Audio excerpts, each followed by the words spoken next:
All right, so we're diving deep into lesson 91 today. And, it feels like we're at a real turning point here, like a shift in how we understand things is starting to happen. Yeah, definitely. This lesson and the practice that goes with it, it's like they're pushing us to actually live these principles, not just think about them. Right, exactly. So to make sure we're all on the same page, let's start by reading through lesson 91, just to get it fresh in our minds. Sounds good to me. Okay, miracles and vision necessarily go together. This needs repeating and frequent repeating.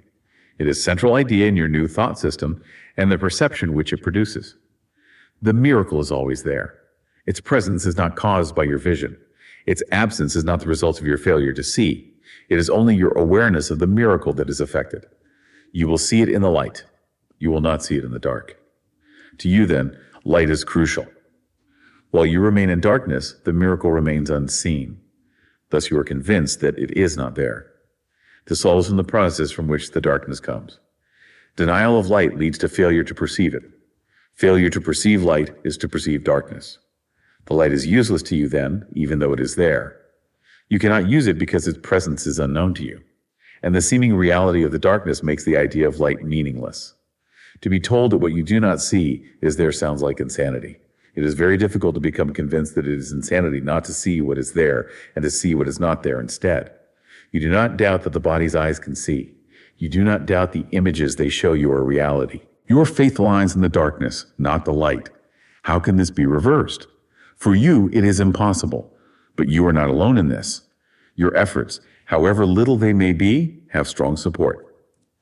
Did you but realize how great this strength, your doubts would vanish.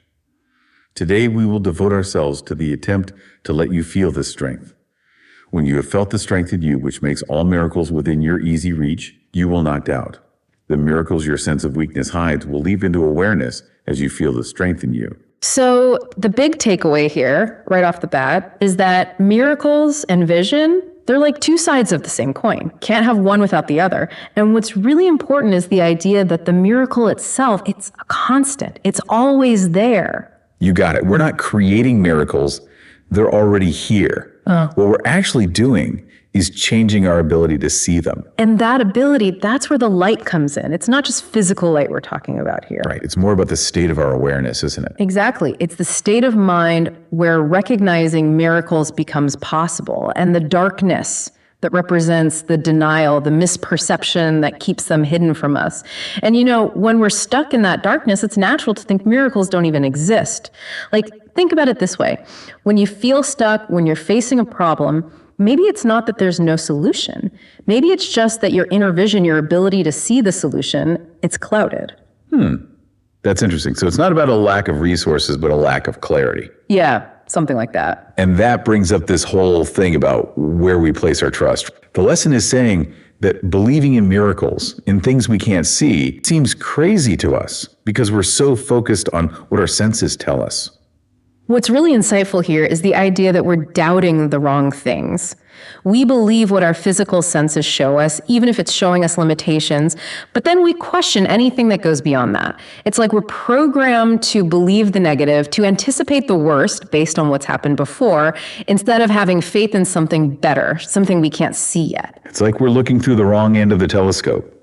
We need to flip our whole perspective around, right? It's not about believing in what we can't see. It's about questioning whether what we do see is the whole picture. Exactly. Like, have you ever searched everywhere for your keys and then suddenly they're right there in front of you? It's like you were blind to them, even though they were right there. Could that be what the Course is talking about with this whole unseeing thing? Yeah, I think there's definitely a parallel there. And the lesson, it acknowledges that flipping this perspective, it's not easy. In fact, it says it's impossible for us to do alone. Right. But then, and this is important, it tells us we're not alone in this. There's this huge support system waiting for us to tap into. So that's where this idea of inherent strength comes into play. It's saying that if we could just grasp how powerful this support is, all our doubts would just disappear. And it's this feeling of inner strength that allows us to see the miracles. You got it. The weakness we feel, it's actually a barrier. It's hiding the miracles from us. So it's not that we lack strength, it's that we're not aware of the strengths we already have. Exactly. And this awareness is what allows us to see the miracles that are always there. Exactly. It's fascinating. The feeling we get when we face a challenge, the feeling of weakness, that's actually what's preventing us from seeing the solution. That's a huge shift in perspective. So how do we start to tap into this strength? Well, that's where the practice exercise for Lesson 91 comes in. This is where we move from theory into practice, where we start to actually experience these ideas. It starts by asking us to set aside 3 10-minute periods for quiet reflection. And the goal during these periods is to let go of weakness. And how do we do that? By consciously affirming, I am not a body. Now, this isn't about denying that we have physical bodies. It's about recognizing that who we really are, our true selves, they go way beyond the limitations and vulnerabilities we associate with our bodies. I see. So it's about shifting our sense of identity. Exactly. And the exercise reminds us that our faith, it directs our minds and our will. It has the power to achieve what it sets out to do. It even says we can experience ourselves beyond our physical bodies. That's a bold statement. It is. And what's really interesting is how it connects our will to our ability to transcend the body. It says flat out, you can escape the body if you choose. You can experience the strength in you. Wow. So then we come to the longer practice periods. And these begin with a powerful statement. Miracles are seen in light. The body's eyes do not perceive the light.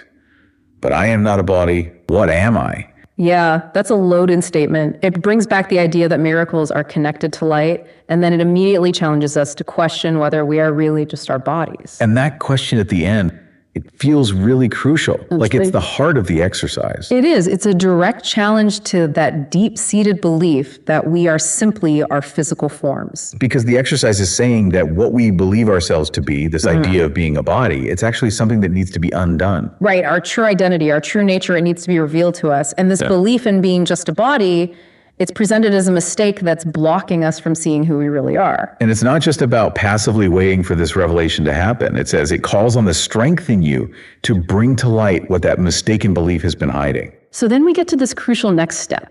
If we're not our bodies, then what are we? And the exercise emphasizes that we need to be aware of what fills that space, what replaces that body image. So it's not enough to just reject the idea of being a body on an intellectual level. There needs to be something else, something we can feel and experience to put our faith in. Absolutely. We need a real experience of something else to replace that old foundation of belief. That leads us to the second part of the longer practice periods. Here, we start using specific affirmations when we ask ourselves, if you are not a body, what are you? Okay, so what kind of affirmations are we talking about? Things like, I am not weak but strong. I am not helpless but all-powerful. I am not limited but unlimited. I am not doubtful but certain. I am not an illusion but a reality. I do not see in darkness but in light. Those are powerful statements. They are. And the key here, it's not just about saying the words. It's about feeling the truth of them, especially the feeling of strength. So instead of getting caught up in feeling weak or limited, we're shifting our attention to the strength that's always there, right? Exactly. The exercise is reminding us that any sense of weakness we feel, it's tied to that mistaken belief that we are just our bodies. And the goal is to detach our faith from that belief, even if it's just for a little while, and to put it in something truer, something more real. Remember, we're not denying the physical body here, just recognizing that who we really are is something much greater. Got it.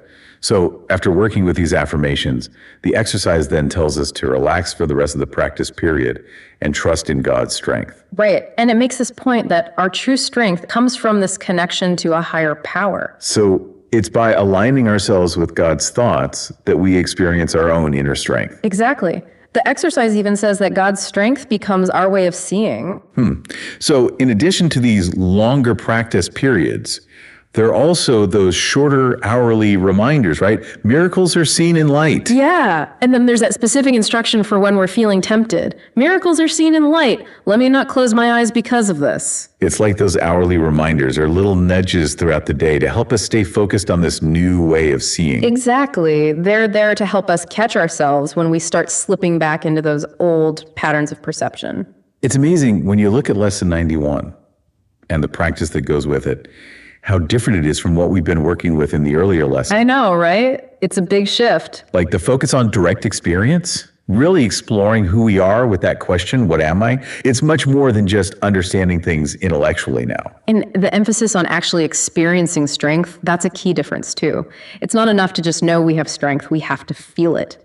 And the way the lesson talks about the body, it's much more direct now. Statements like, I am not a body, and calling the belief in being a body a mistake that needs to be corrected, it's pretty powerful. Definitely. And there's this strong emphasis on our own will, our ability to choose to transcend limitations. Remember, the lesson says we can escape the body if we choose. Right. And the connection between light and miracles, it's presented as something we can directly experience. It's not just an abstract concept anymore. And the practice itself, it's more structured now with specific times set aside and those direct affirmations. It's like we're given a clear roadmap for this deeper exploration. So it feels like Lesson 91 is really an invitation to redefine how we see ourselves, to go beyond the limits we think our bodies impose on us. It is. It's about experiencing the strength that's already within us. And that experienced strength, that's what allows us to finally see the miracles that the Course tells us are always there, just waiting for us to recognize them in the light of our true perception.